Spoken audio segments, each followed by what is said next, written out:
The biggest challenge in Uganda is really the challenge of refugees. Uganda is hosting a large number of South Sudanese refugees. At the moment, it is over 1 million South Sudanese refugees are in Uganda, and Uganda is one of the largest refugee hosting countries in Africa and one of the largest in the world. 85% of these refugees are children and women, and children under the age of 18 alone represent about 61% of the total refugees, so a large number of children, and some of these children are unaccompanied.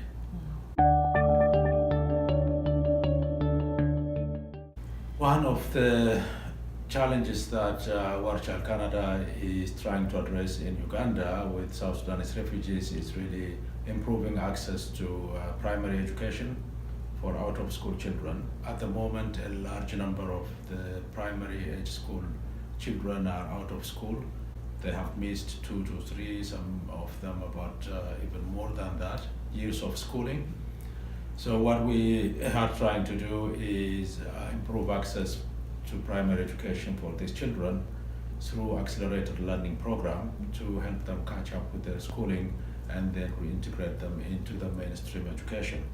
At the moment, we have about 1,500 children attending this accelerated learning program, but still the number of out-of-school children out there are really huge. And funding really will help us to help those children come to our LP centers and improve access.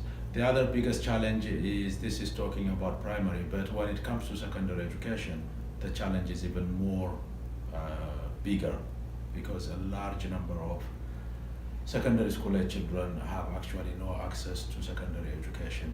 If I give you an example of one of the districts where we are working, only 7% of those children have access to secondary education.